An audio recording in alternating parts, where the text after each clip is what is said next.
Hello friends, இப்போ பார்த்துட்ருக்குது பார்த்தீங்கன்னா baby potato வச்சு ஒரு கிரேவி பண்ணியிருக்கேன். வாங்க எப்படி பண்ணேன்னு பார்க்கலாம். தேவையான அளவுக்கு உருளைக்கிழங்கு எடுத்து வேக வச்சு எடுத்துக்கலாம். குட்டியாக எடுத்து வச்சுருக்கேன், முழுசாக எடுத்திருக்கேன், வேக வச்சு வச்சுருக்கேன். சரிங்களா? இப்போ வந்து இதில் நாம் கொஞ்சம் மஞ்சத்தூள், கட் பண்ண போகிறதில்ல, 1 ஸ்பூன் மிளகாத்தூள்,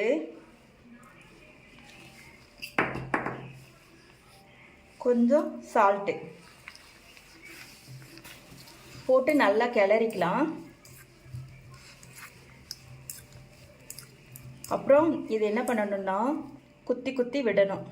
ஏன்னா அந்த காரம் உப்பெல்லாம் இறங்குற மாதிரி குத்தி விட்டுக்குங்க. முதல்ல குத்தி விட்டுருக்கணும்.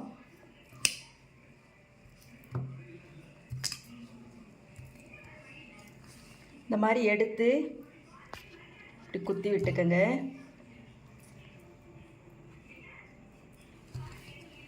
இது பார்த்திங்கன்னா இந்த மாதிரி சைஸில் ஒரே மாதிரி கிடச்சிதுன்னா எடுத்து செஞ்சிங்கன்னா நல்லாயிருக்கும். எனக்கு அப்படி கிடைக்கல, நான் மாற்றி மாற்றி தான் இருக்குது. இது முழுசாகவே அப்படியே செய்கிறது அதனால் வேக வச்சு எடுத்துட்டு மஞ்சத்தூள், மிளகாத்தூள், உப்பு. சரிங்களா? இதை வந்து ஆயிலில் ஃப்ரை பண்ணி எடுத்து செய்யணும். சரிங்களா? இது பாருங்க, இப்படி கிளறிக்கலாம்.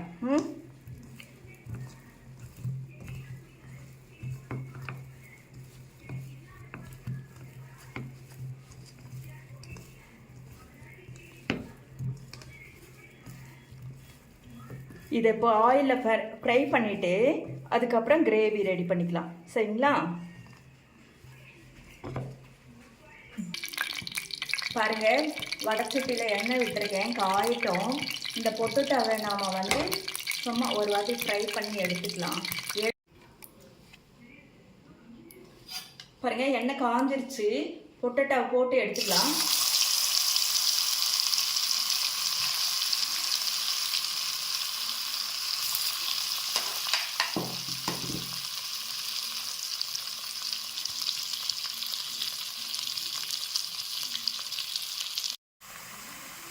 பாருங்கள், இந்த மாதிரி இருந்தால் போதும். இப்போ எடுத்துடலாம். சரிங்களா? எடுத்துட்டு மீதி உள்ளதெல்லாம் போட்டுடலாம். போட்டுட்டு காட்டுறேன். பாருங்கள், பொட்டோட்டோ வந்து உருளைக்கிழங்கை வந்து நல்லா எண்ணெயில் வறுத்து எடுத்துட்டேன். இப்போ நம்ம குழம்பு தாளிச்சிக்கலாம். சரிங்களா? அதுக்கு முன்னாடி வந்து 2 முக்கியமான பொருள் வந்து நம்ம பொடி பண்ணி வச்சுக்கணும். இங்கே பாருங்கள், நிலக்கடலை பருப்பு தோல் எடுத்து வறுத்து வச்சுருக்கேன். பார்த்திங்கன்னா வெள்ளை எள்ளு, இதையும் வறுத்து வச்சுருக்கேன். சரிங்களா? இது ரெண்டும் நமக்கு தேவையான அளவு ஒரு ஸ்பூன் எடுத்து மாவாக பொடிச்சிட்டு வந்துக்கலாம். சரிங்களா? இந்த கிரேவிக்கு வந்து அது போட்டால் டேஸ்ட்டாக இருக்கும். சரிங்களா? இப்போ நம்ம தாளிச்சுக்கலாம். எண்ணெய் விட்டுருக்கேன்.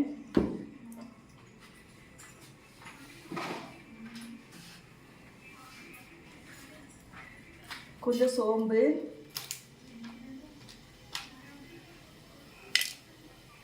பட்டை, கிராம்பு, பிரியாணி இலை, இதெல்லாம் தான் எப்பவும் போல் கிரேவிக்கு போடுறது போட்டுக்கலாம்.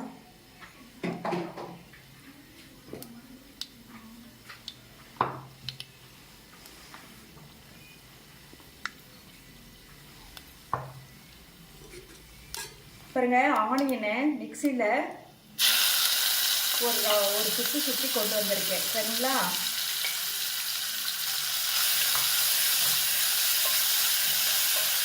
நல்லா வணக்கிக்கலாம். இதில் 2 இதில் பச்சை மிளகாய் 2 போட்டுக்கலாம்.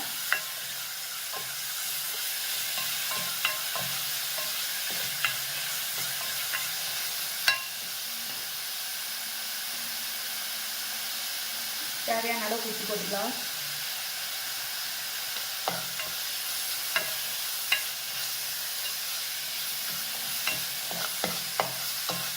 பாருங்க, ஒரு தக்காளியை வந்து பேஸ்ட் அரைச்சி வந்திருக்கேன், அதையும் விட்டுக்கலாம். இப்போ இது நல்லா வணங்கட்டும்.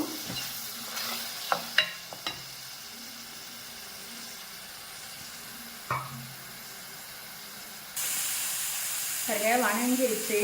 இப்போ இஞ்சி பூண்டு பேஸ்ட்டு கொஞ்சம் போட்டுக்கலாம்.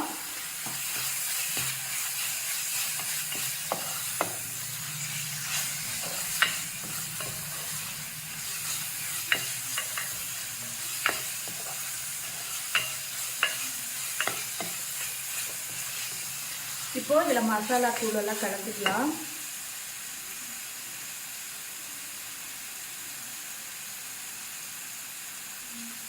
மிளகாத்தூள் காரம் நமக்கு தேவையான அளவுக்கு போட்டுக்குங்க. இது கறி மசாலா தூள்,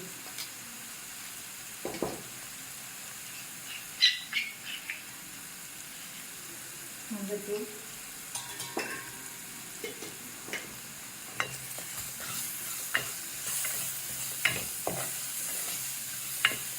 கொஞ்சம் ஜீரகத்தூள் கூட போட்டுக்கலாம், நல்லாயிருக்கும்.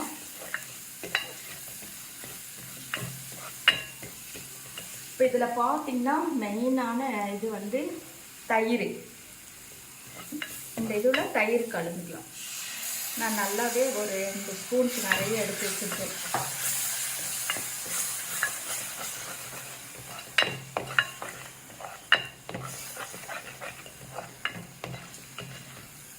பார்த்தீங்கன்னா கிரேவியை நல்லா சூப்பராக தெரியுது.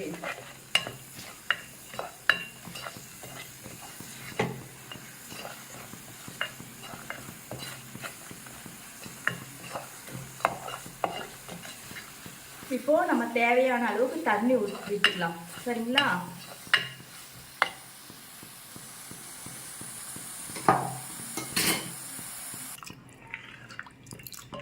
இப்போ பார்த்தீங்கன்னா நான் தேவையான அளவுக்கு தண்ணி விட்டுருக்கேன்.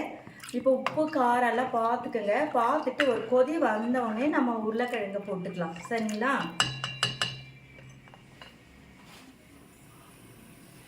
பாருங்கள், இப்போ குழம்பு எடுத்து பார்க்கலாம்.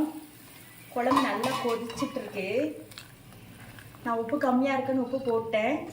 இப்போது இந்த வேக வச்சு ஃப்ரை பண்ண பேபி பொட்டேட்டோ இதில் போட்டுக்கலாம். போட்டுட்டு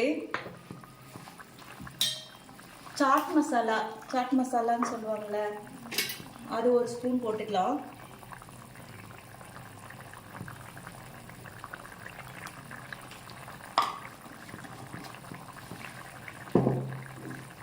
அப்புறம் நம்ம நிலக்கடலையோ வறுத்து வெள்ளையிலையோ வறுத்து பொடி பண்ண பவுடரை ஒரு ஸ்பூன் போட்டுக்கலாம்.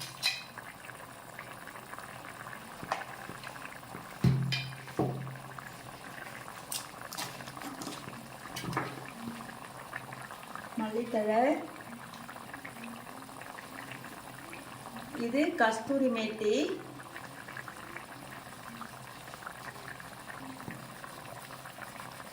இதெல்லாம் போடும்போது வாசமாகவும் டேஸ்டாகவும் இருக்கும். அவ்வளோக்கு நல்லா இருந்தால் போடுங்க. இதெல்லாம் போடணுன்னு இல்லை, சாதாரணமாகவே செஞ்சாவே டேஸ்ட்டாக தான் இருக்கும். அது பார்த்தீங்களா எப்படி இருக்குது? சால்னா செய்கிறதுக்கும் புரோட்டாக்கு நல்லாயிருக்கும். இதுவும் ஒரு மாதிரி நல்லா டேஸ்ட்டாக இருக்கும். நீங்கள் இந்த மாதிரியும் செஞ்சு பாருங்கள். இப்போ கொதிச்ச உடனே நம்ம நிறுத்திக்கலாம். சரிங்களா?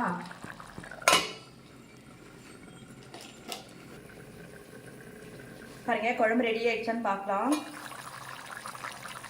சூப்பராக ரெடி ஆயிடுச்சு. இன்னும் கெட்டியாக வேணாலும் நீங்கள் விட்டுக்கலாம். இப்போ தொட்டு சாப்பிட்றதுக்கு ஓரளவுக்கு இருந்தால் நல்லாயிருக்கும் இல்லையா? அதனால் நான் நிறுத்திடுறேன்.